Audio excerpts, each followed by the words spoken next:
रूपी प्यारी सत्संगत जी, प्यार और सत्कार से कहना, धन निरंकार जी।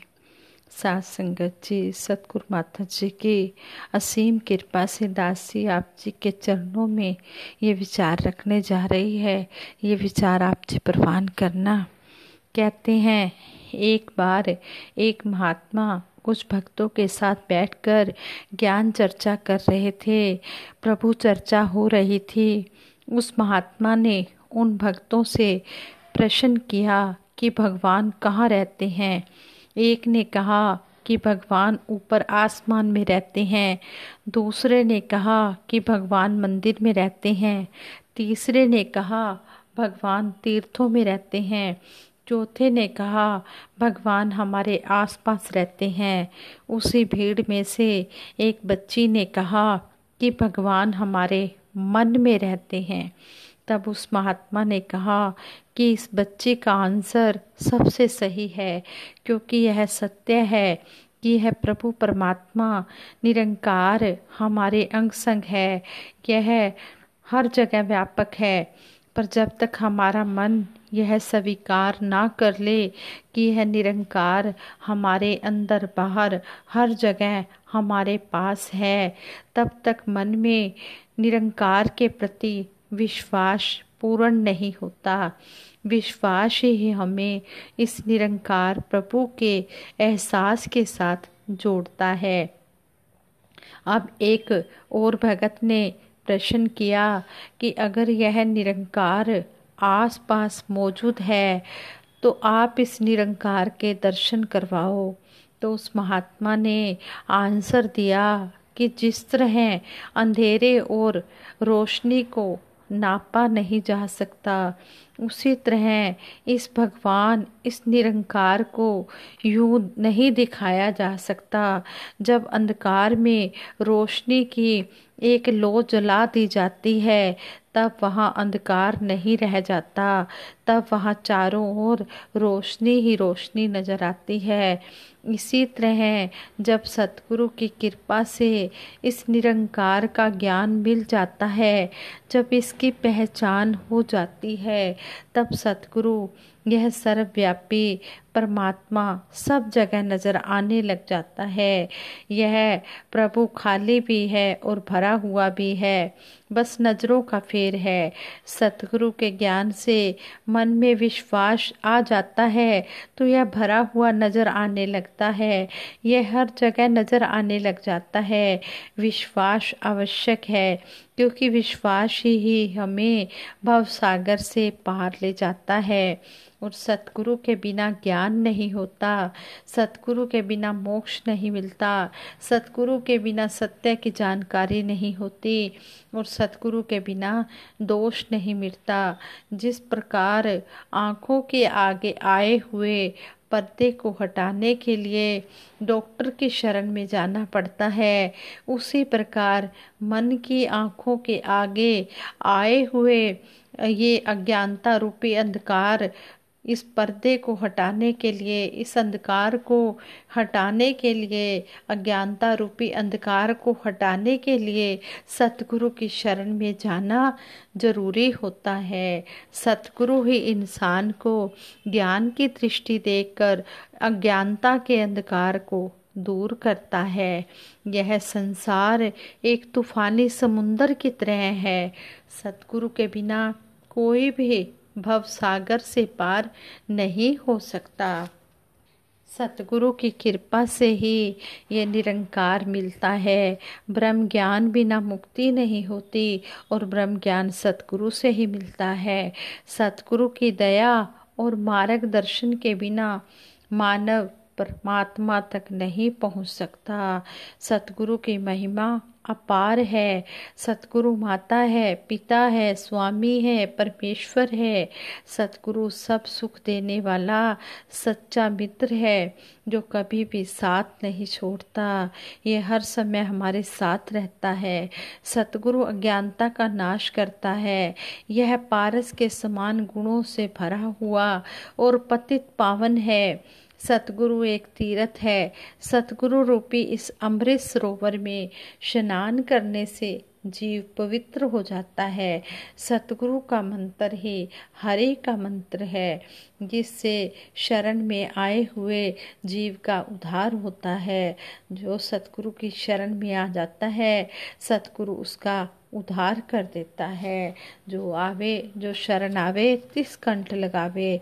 जो सतगुरु की शरण में आ जाता है, सतगुरु उसे अपने चरणों में स्थान दे देता है, अब उसे अपने दिल में जगह दे देता है। इस तरह सतगुरु सबसे प्यार करता चला जाता है। सतगुरु आउंदा दुनिया उत्ते सारे ही संसार लई। सतगुरु सारे संसार के लिए आया हुआ है और सभी को ही कह रहा है कि ये अज्ञानता का जो अंधकार तुम्हारे मन में है, इसको ब्रह्म ज्ञान लेकर दूर कर लो। भगत के जीवन में सतगुरु के दर पर आने से इस शाश्वत सत्ता निरंकार पर विश्वास भी टिकने लगता है। और कहते हैं कि जैसे जैसे सत्संग सेवा सिमरन के साथ संतों महापुरुषों का संग मिलता है, विश्वास मजबूत होता जाता है। भगत के जीवन का अधिकतम समय माया में ही गुजरने के कारण माया के प्रभाव से प्रभावित होकर कभी कभी विचारों में इस सतगुरु के प्रति भी भ्रम पैदा होने लगता है कि क्या यही भगवान है? यह मेरी तरह खाता पीता हंसता बोलता चलता फिरता है, क्या मैं इसे भगवान मान लूं? क्या इस सतगुरु के हवाले अपना अनमोल जीवन करने से मोक्ष की प्राप्ति हो सकती है? इस प्रकार के अनावश्यक भ्रम जब जिज्ञासु को परेशान करते हैं, तो कहते हैं कि इन भ्रमों से बाहर सतगुरु ही निकालते हैं। कहते हैं एक बार इसी प्रकार का भ्रम अमीर खुसरो के मन में भी उत्पन्न हुआ, जबकि वे अपने पीर के साथ सोते जागते चलते फिरते थे। एक रात अमीर खुसरो अपने सतगुरु हजरत निजामुद्दीन औलिया के पैर दबाने की सेवा कर रहे थे। अचानक मन में विचार आया कि क्या यही पीर है, यही मुर्शद है जिसके लिए मैंने अपना सब कुछ लगा दिया? यह सभी क्रियाएं मेरी तरह ही करते हैं, क्या मैं इन्हें रब मान लूं? अचानक गहरी नींद से जागते हुए हजरत निजामुद्दीन औलिया जी ने करवट बदली और उनके मुख से यही निकला, अमीर खुसरो करवट बदल लो, शक में कहीं जीवन न बर्बाद कर लेना। यह सुनते ही अमीर खुसरो की आत्मा कांप गई। मेरा सतगुरु मेरे हृदय तक की बात जानता है और मैंने इन पर संदेह किया। इस तरीके के भ्रम कभी कभी सतगुरु के प्रति जिज्ञासु के मन में आ जाते हैं। इनका समूल नाश सतगुरु के दर पर आकर इनके कृपा करने से ही होता है। सतगुरु के दर पर आकर भगत अपने निरंकार सतगुरु के प्रति पूर्ण समर्पण कर देता है। इस अवस्था में भगत हर परिस्थिति में इस प्रभु की रजा में राजी रहने लगता है और उसके मुख से यही शब्द निकलते हैं, हे सच्चे पातशाह, जो तेरी इच्छा वही मेरी इच्छा। वह शुक्राने की भावना से युक्त होकर जीवन यापन करता है। कहते हैं कि हर समय निरंकार का एहसास, हर समय ब्रह्म ज्ञान की उपयोगिता, हर समय इसकी याद सतगुरु की कृपा से ही मिलती है। ऐसे ही उपयोगिता के संबंध में एक दृष्टांत है। एक सज्जन को कहीं से 5 लाख रुपए मिले। उस समय उसकी उपयोगिता ना होने के कारण वह इस माया को अपनी अलमारी में रखकर भूल गया। कुछ समय बाद उसे 1 लाख रुपए की जरूरत हुई तो वह इधर उधर रुपए मांगने लगा, लेकिन कहीं से भी उसे रुपए प्राप्त नहीं हुए, कहीं से भी रुपए नहीं मिले। जब उसने अपने मित्र से मांगे तो उसने उन मिले हुए रुपयों की याद दिलाई और पूछा कि जो कुछ समय पहले आपको 5 लाख रुपए मिले थे वो कहाँ गए। तब उसे याद आया कि मैंने तो उस माया को अलमारी में रख दिया था। याद आते ही उसने उस धन का आवश्यकता अनुसार उपयोग किया और सुख का अनुभव किया। इसी प्रकार यदि सतगुरु के द्वारा दिया गया ब्रह्म ज्ञान हमें याद रहता है तो फिर हम उस ब्रह्म ज्ञान की उपयोगिता करते हैं, उसे हम आवश्यकता अनुसार उपयोग करते चले जाते हैं। सतगुरु के दर पर आने से पल पल ब्रह्म की हर पल आवश्यकता और ज्ञान की उपयोगिता का एहसास कराया जाता है, जिससे जीवन खुशहाल और सुखी हो जाता है। भगत को सतगुरु के दर पर आने और सतगुरु की कृपा से प्राप्त ये चीज़ें तभी प्राप्त होती हैं जब भगत सतगुरु के दर पर आता है। इसलिए विविध सुखों की इच्छा रखने वाले इंसान को हर दर छोड़कर सतगुरु के दर की ओर कदम बढ़ाना चाहिए। इस दर पर आने से सारे सुख मिलते हैं।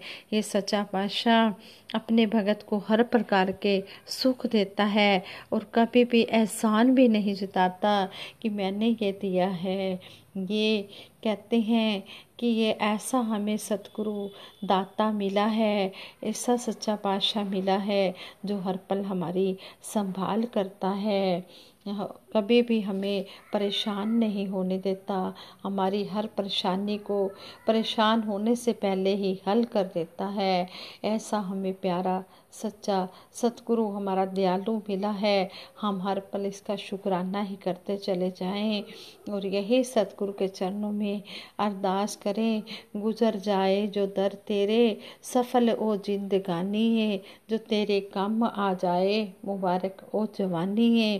कदे भूल के भी ना भूलना कि औकात है मेरी, जो आज कुछ गोल है तेरे वो सब ही दात है तेरी, जो आज खुशियाँ ते खेड़े ने तेरी ही सौगात है।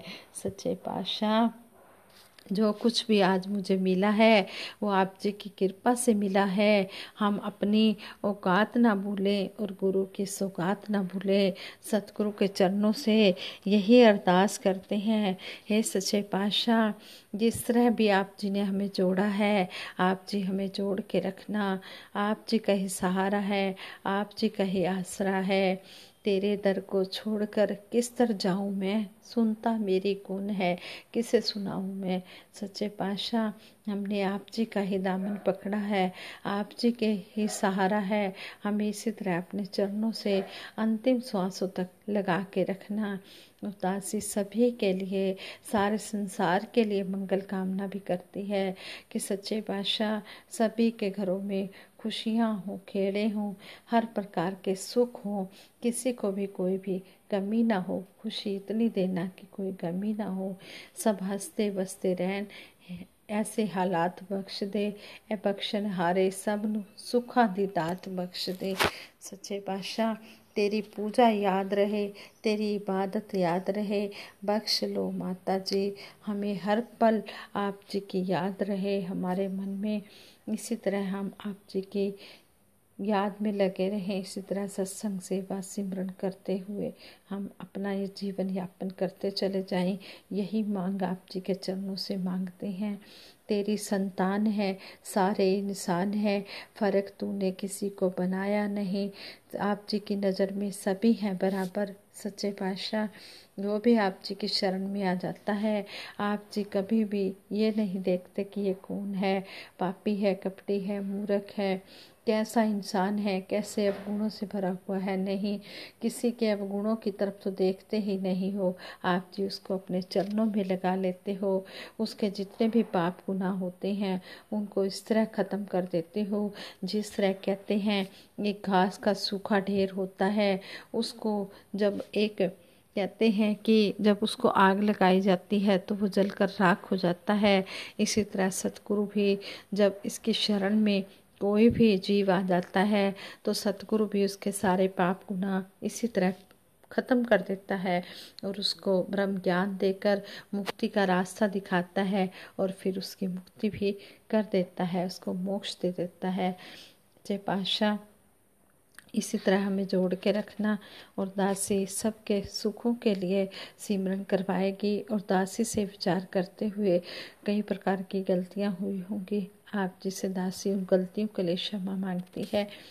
और आगे के लिए दासी को सुमत बख्शना, सद्बुद्धि देना, सद्विचार देना, सद्मार्ग देना, यही आशीर्वाद संगत माँ से भी दासी मांगती है। और दासी सबके भले के लिए सिमरन करवाएगी। सभी मिलकर सिमरन में साथ देना। तू ही निरंकार मैं तेरी शरण हाँ मैनू बख्श लो। तू ही निरंकार मैं तेरी शरण हाँ मैनू बख्श लो। तू ही निरंकार मैं तेरी शरण हाँ मैनू बख्श लो। तू ही निरंकार मैं तेरी शरण हाँ मैनू बख्श लो। बोलिए सतगुरु माता सुदीक्षा सविंदर हरदेव जी महाराज की जय। निरंकारी राजमाता गुरुवचन अवतार की जय। साथ संगत जी प्रेम से कहना धन निरंकार जी।